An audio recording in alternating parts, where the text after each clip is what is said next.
बिस्मिल्लाहिर्रहमानिर्रहीम। अस्सलाम वालेकुम। अबरार रशीद आपकी खिदमत में एक मरतबा फिर हाजिर है और आपसे रिक्वेस्ट है कि अगर अभी तक आपने चैनल को सब्सक्राइब नहीं किया तो इसे सब्सक्राइब कर लें। जो बेल आइकन है उसको ज़रूर प्रेस कीजिएगा। आपका बहुत बहुत शुक्रिया। मैं 2-3 दिन से अपनी वीडियोस में ये कहता चला आ रहा हूँ कि समझदार के लिए इशारा काफ़ी है, लेकिन उसके लिए समझदार होना ज़रूरी है। और एक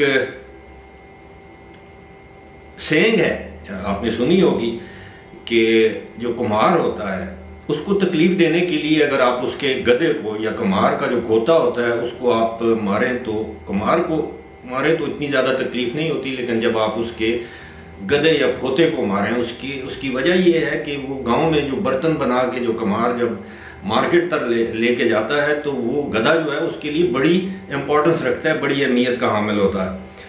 लेकिन बात यह है कि बात बढ़ गई है और गेम पलट नहीं गई, गेम उलट गई है। वो मैं आपको बताता हूं कैसे। आप सब ने आज खबरों में सुना होगा, पढ़ा होगा, देखा होगा कि रात गए पीटीआई के सेनेटर आजम खान सवाती को इस्लामाबाद में चक शहजाद से उनके फार्म हाउस या उनके घर से गिरफ्तार किया गया है। उस गिरफ्तारी वाली जो वीडियो है मैं बना चुका हूं और मैंने उसमें कुछ हवाले आपको दिए थे, लेकिन अब कुछ ऐसी चीज़ें सामने आई हैं वो आपके सामने रखना ज़रूरी है।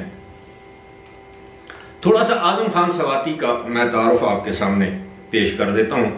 आजम खान सवाती का ताल्लुक डिस्ट्रिक्ट मानसेरा से है और वो उगी, जो अब पता नहीं तोरगर में चला गया है, लेकिन ये उगी से इनका ताल्लुक है।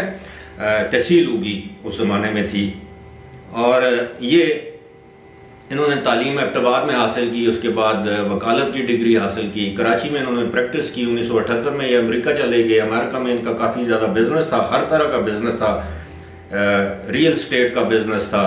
इन्होंने वहाँ से ह्यूस्टन यूनिवर्सिटी से लॉ की डिग्री हासिल की। फिर टेक्सास में इनके पास वकालत का लाइसेंस था, यानी यूएस अटॉर्नी एट लॉ थे और साथ साथ अपना बिजनेस करते रहे। यहाँ तक कि इनके पास ट्रकिंग स्टेशंस थे, होलसेल का बिजनेस था।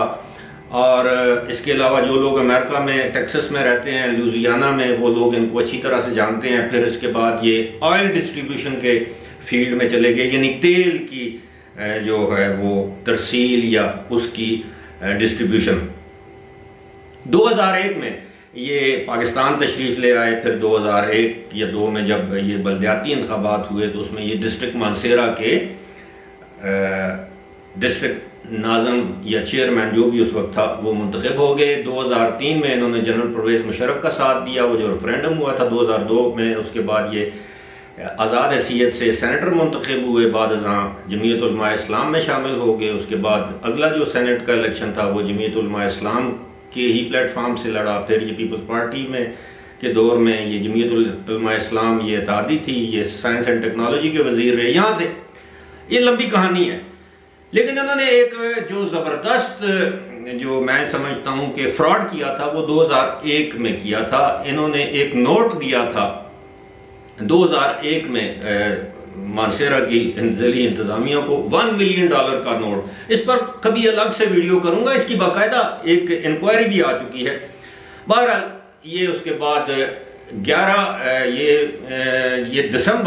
दिसंबर या 17 दिसंबर 2011 को इन्होंने पाकिस्तान तहरीक इंसाफ में बाकायदा शमूलियत अख्तियार की और सेनेटरशिप से इस्तीफ़ा दे दिया, यानी JUI के सेनेटर थे, वहाँ से उन्होंने इस्तीफ़ा दे दिया।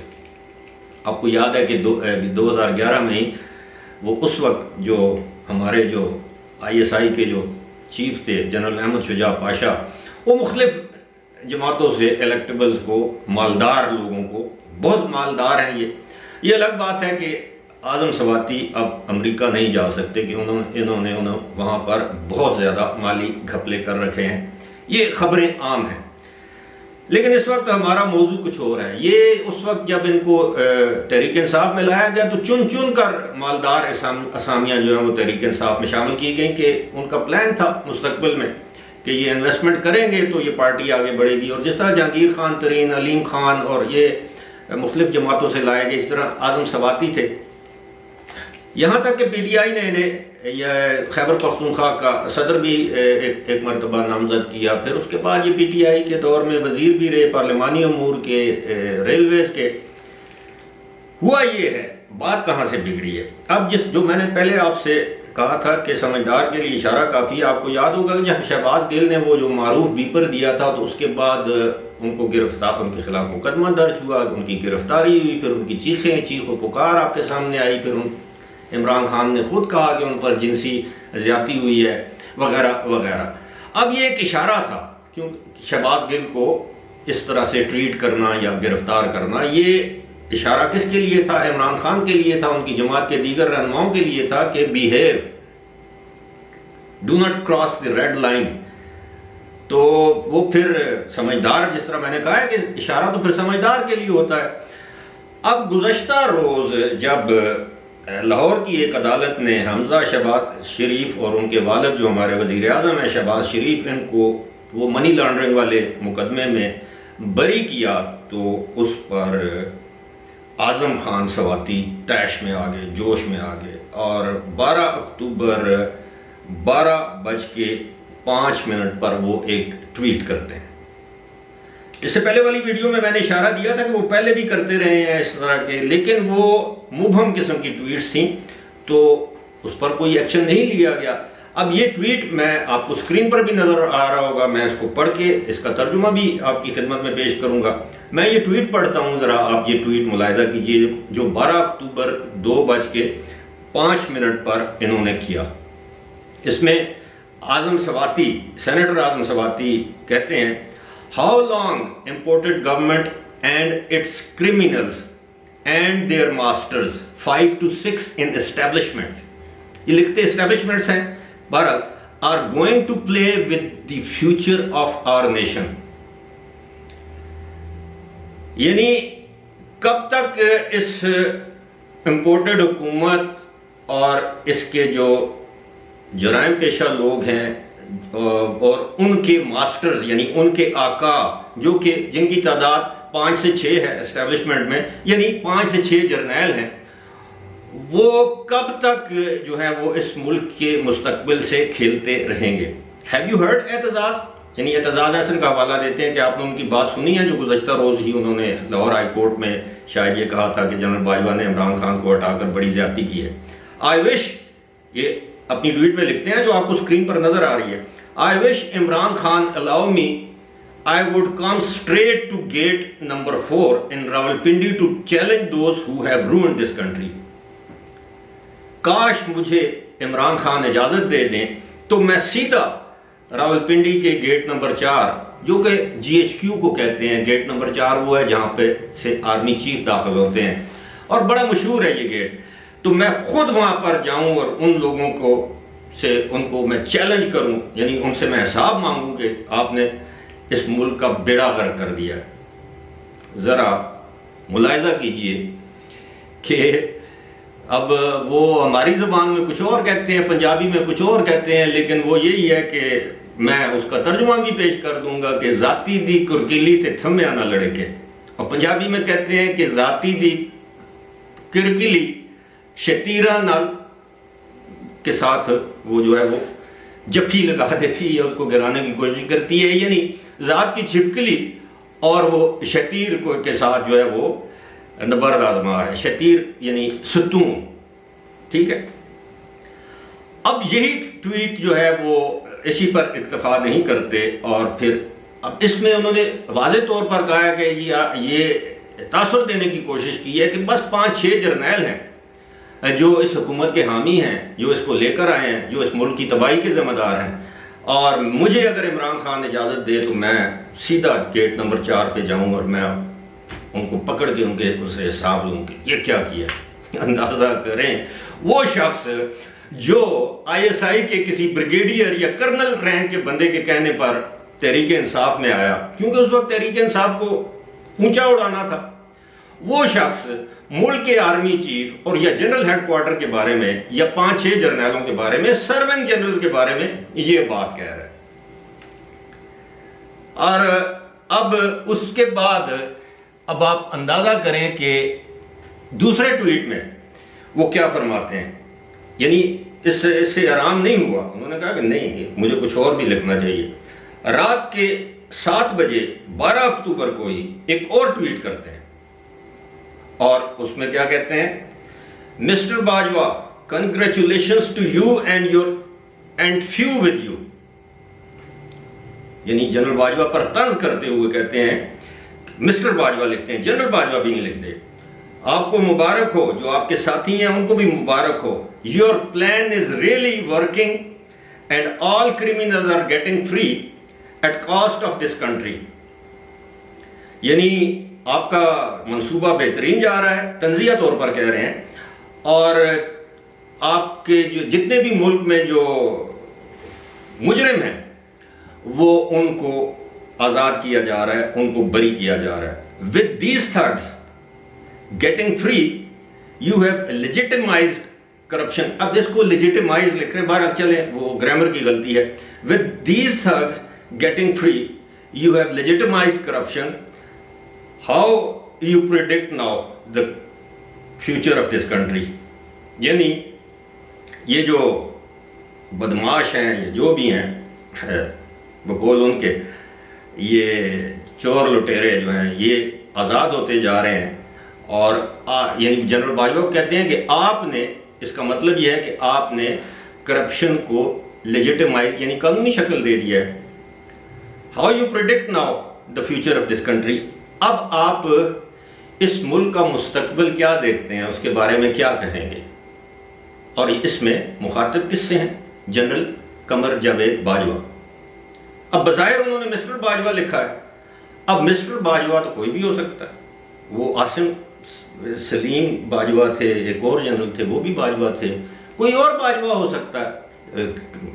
माशाल्लाह बाजवा जो नस्ल है या ज़ात है उसके बहुत से लोग हैं, बहुत से आम ओहदों पर भी होंगे, लेकिन यहाँ पे साफ दिखाई देता है कि ये किस बाजवा से मुखातिब हैं, क्योंकि उन्होंने जनरल नहीं लिखा लेकिन मिस्टर बाजवा लिखा है। अब वहाँ तो समझदार बैठे हैं ना, उनके लिए तो इशारा काफ़ी है।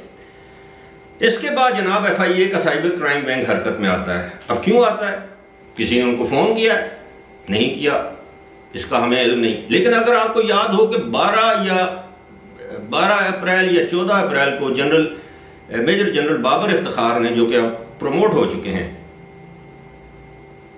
लेफ्टिनेंट जनरल के ओहदे पर, जो DG ISPR हैं अभी भी, उन्होंने अपनी प्रेस कॉन्फ्रेंस में वाज़े तौर पर कहा था, जब उनसे सवाल किया गया कि जनाब ये आपके ऊपर ये अजीब किस्म की बातें हो रही हैं, ट्रेंड्स चलाए जा रहे हैं, बयानात दिए जा रहे हैं, ट्वीट्स किए जा रहे हैं, मुख्तलिफ किस्म की फौज को बदनाम करने की कोशिशें हो रही हैं, तो आप एक्शन नहीं ले रहे। तो जनरल बाबर इफ्तिखार ने उस वक्त वाज़े तौर पर कहा था कि जी हमारा काम एक्शन लेना नहीं है, ये हुकूमत वक्त का काम है कि वो अपने मातहत किसी भी इदारे पर कोई हर्जा सराई करता है तो उसके खिलाफ एक्शन ले। यानी उन्होंने बाल जो है हुकूमत की कोर्ट में फेंक दिया। अब ये रात को FIA हरकत में आई, रात ही उन्होंने FIR दर्ज की। FIA के साइबर क्राइम विंग ने इस ट्वीट के ऊपर, इन 2 ट्वीट्स के ऊपर उनको गिरफ्तार कर लिया। अब ये जो दूसरा ट्वीट है वो रात को 7 बजे किया गया, और ये जो फैसला आया था दोनों का, शहबाज शरीफ और हमजा शहबाज के हवाले से, वो तकरीबन 3:30-4 बजे के करीब आया था, ये 5-4 इसी तरह सपैर के वक्त आया था उनको बरी करने का। जो पहले वाला ट्वीट है वो 12 अक्टूबर के हवाले से था। यानी उस ट्वीट का पस मंजर क्या है, उस ट्वीट का पस मंजर ये है कि आपके इल्म में होगा कि गुज़श्ता रोज ही आर्मी चीफ ने 12 मेजर जनरल्स को लेफ्टिनेंट जनरल्स के ओहदे पर प्रमोट किया था। उनकी तस्वीर भी आप स्क्रीन पर देख रहे होंगे, जिनमें मेजर जनरल बाबर इफ्तिखार भी शामिल हैं, 11 और हैं। अब यहाँ पे बड़ी दिलचस्प सूरत हाल है कि जो दिफाई तज्जियाकार हैं और जो डिफेंस रिपोर्टर्स या कॉरेस्पॉन्डेंट्स हैं, जो कि डिफेंस के मामलात पर रिपोर्ट करते हैं, और उनके बहुत से सोर्सेज होते हैं, उन्होंने ये दावे करने शुरू कर दिए बहुत से तज्जियों में कि जनाब जनरल बाजवा ने अपने तमाम जो मर्जी के जो जनरल्स थे, जिनको वो आइंदा अहम और कुलीदी ओहदों पर देखना चाहते हैं, उनको प्रमोट किया, और जाने से पहले कुछ को वो कोर कमांडर्स लगा देंगे, अहम तैनातियां दे देंगे, या अगले आर्मी चीफ की स्वाबदीद पर छोड़ देंगे कि वो जब आर्मी चीफ बने तो इन्हीं जर्नैलों में से वो अहम ओहदों पर इनकी तैनाती कर दें ताकि उनकी मर्जी की टीम उन्हें मिल जाए, और वो मर्जी की टीम जो कि ए पोलिटिकल रहे, जो गैर जानबदार रहे, गैर सियासी रहे।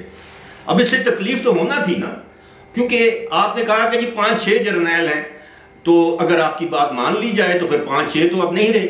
अगर पहले 6 थे तो एक उनमें से रिटायर हो जाएगा, जनरल कमर जावेद बाजवा रिटायर हो जाएंगे 29 नवंबर को, और बाकी रह जाएंगे 5, और ये 12 अगर आप शामिल करें बकौल आपके, अगर वो 5-6 हैं तो फिर ये 17 हो गए लेफ्टिनेंट जनरल। और वो जो आपके हामी हैं 5-6, तो मुझे नहीं मालूम उनमें से आपके हामी कितने हैं, लेकिन जिस तरह आप दावे करते हैं, जिस तरह की आपकी गुफ्तगू है, तो ये सारी तकलीफ वहां से शुरू हुई। और फिर इन्होंने क्रीज से निकलकर छक्का मारने की कोशिश की, बल्कि छक्का मार दिया अपनी तरफ से, लेकिन बाउंड्री पर कैच हो गए और अंपायर ने नो बॉल भी नहीं करार दिया। अब देखते हैं कि 2 दिन का तो इनका रिमांड है, उसके बाद ये रिमांड में तोसी होती है, फिर हाई कोर्ट एक मरतबा इनकी जमानत ले लेती है, क्योंकि ये सिटिंग आर्मी चीफ और फौज का, मैं मुआवरतन इस्तारतन ये लफ्ज इस्तेमाल कर रहा हूं कि फौज का जो किबला होता है वो होता है जनरल हेडक्वार्टर्स, जिसको हम GHQ कहते हैं, उस पर डायरेक्ट अटैक किया है। गेट नंबर 4 फौज का इमाम आजम, जिसको हम आर्मी चीफ के नाम से जानते हैं, उस पर। तो अब आप खुद सोचिए कि ये फिर समझदार के लिए इशारा तो था, लेकिन समझदार इशारा समझे तो तब। अब शहबाज गिल की सूरत में इशारा दिया गया, वो नहीं समझे। अब आजम सवाती की सूरत में इशारा नहीं बल्कि साथ हल्का सा किया गया, अब भी कोई नहीं समझेगा, तो फिर अगली बारी किसकी है वो आप मुझसे बेहतर समझते हैं। फिलहाल मुझे दीजिए इजाजत, खुदा हाफिज।